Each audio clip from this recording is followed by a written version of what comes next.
Assalamualaikum warahmatullahi wabarakatuh. Saya membawa kumpulan wisdom sehubungan dengan law of attraction yang berhubungan dengan perubahan. Ini saya ambil beberapa quotes dari tokoh-tokoh yang mungkin teman-teman akrab kenal. Misalnya yang pertama saya ambil dari Rowling, J.K. Rowling. Teman-teman mesti hafal ya, ini yang nulis Harry Potter. Beliau ini punya satu quotes yang menurut saya nyambung dengan the law of attraction. Kata Rowling, kita tidak memerlukan magic, kita tidak memerlukan sihir untuk mengubah dunia kita. Kita sudah punya semua kekuatan yang kita butuhkan dalam diri kita. Jadi, kita ingin dunia ini wajahnya seperti apa? Kuncinya ada di kita. Kita ingin seperti apa saja, kita punya kekuatan, kita punya potensi untuk itu. Kita ingin membangun dunia menjadi sangat indah atau hancur lebur, sama-sama kita punya daya untuk melakukannya. Nggak harus nunggu belajar ilmu sihir kayak Harry Potter itu. Nggak harus.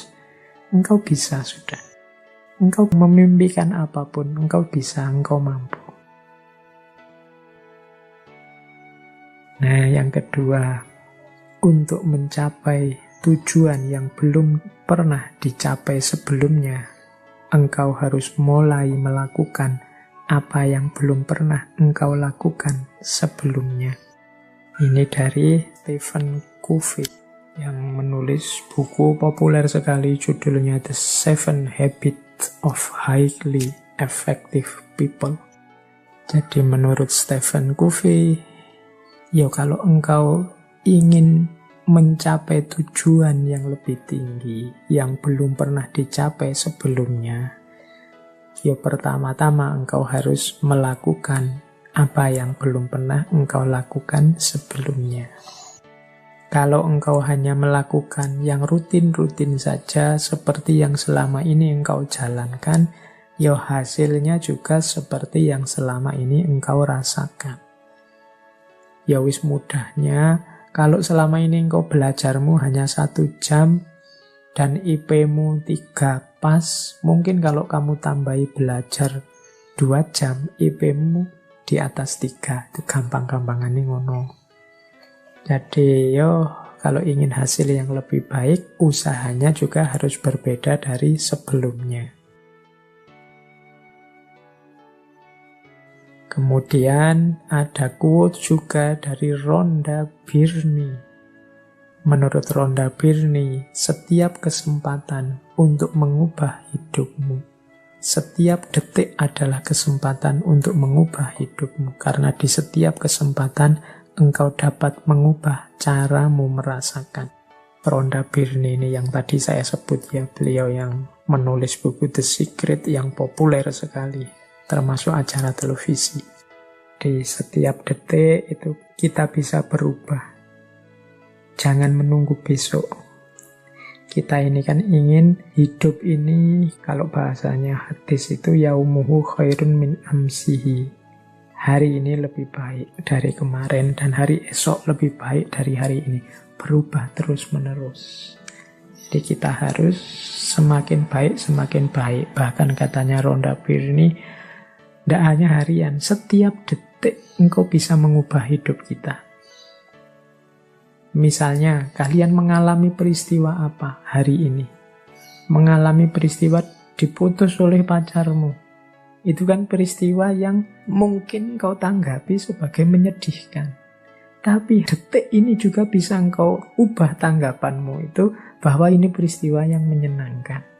Lu tergantung dirimu. Engkau melihatnya sebagai peristiwa menyedihkan. Loh ya Pak, kita sudah sama-sama suka beberapa lama berdua. Banyak kenangan yang sudah kita bikin sekarang putus. Kamu melihat itunya terus engkau sedih. Padahal engkau kalau mau juga bisa detik ini juga kamu ubah perspektifnya. Alhamdulillah Pak, saya putus. Sudah lama sebenarnya, agak-agak bosan gimana gitu Pak. Loh, tergantung perspektifnya kan. Jadi engkau bisa mengubah hidupmu setiap detik engkau inginkan. Buktinya apa? Kita bisa mengubah cara kita merasakan hidup ini juga di setiap detiknya. Banyak uang itu susah atau senang, tergantung tanggapanmu dan bisa kamu ubah sewaktu-waktu. Punya wajah cakep itu susah apa senang? Terkenal itu susah apa senang? Itu kan tanggapanmu bisa berubah-ubah setiap waktu.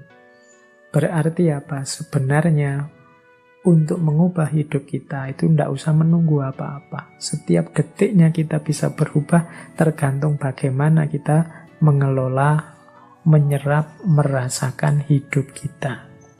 Baik, ini Rhonda Byrne tentang perubahan.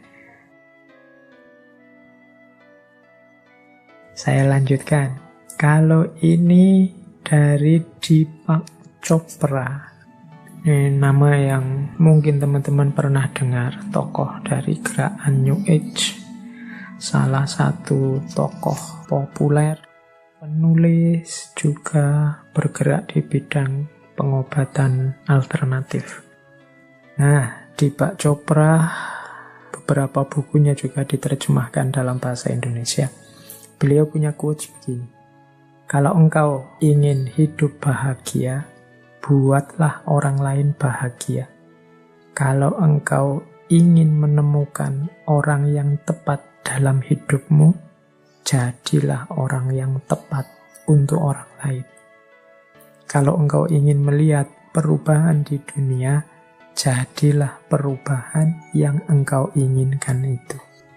Nah, ini menurut Deepak Chopra, ya kalau kita ingin dunia ini damai, kalau kita ingin dunia ini tertib, kalau kita ingin dunia ini dengan segala ideal yang ada di kepala kita, pertama-tama yang harus kita ubah adalah diri kita sendiri. Kalau ingin dunia ini damai, yo kita jadi orang yang damai dulu. Kalau ingin dunia ini membahagiakan dan gembira, yo kita jadi orang yang bahagia dan gembira. Jadilah perubahan yang engkau inginkan itu.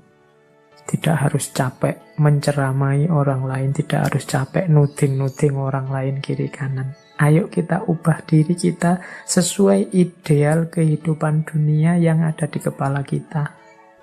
Pak, Islam itu kan harusnya rahmatan lil alamin. Iya, oke. Pertama-tama jadilah muslim yang rahmatan lil alamin. Jadi ini caranya begitu. Perubahan diawali dari diri kita sendiri. Nah, ditegaskan di quote selanjutnya oleh Martin Luther King Jr. Menurut Martin Luther King, ambillah langkah pertama dengan yakin. Tidak harus engkau melihat semua anak tangga, hanya lakukan saja langkah pertama.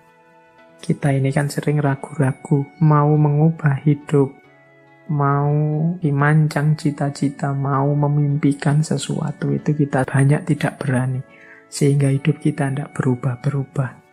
Maka menurut Martin Luther King, ini beliau kan aktivis, juru bicara gerakan sipil di Amerika Serikat, sekitar tahun 54 sampai 58. Nah, menurut Martin Luther King, sudahlah melangkah saja.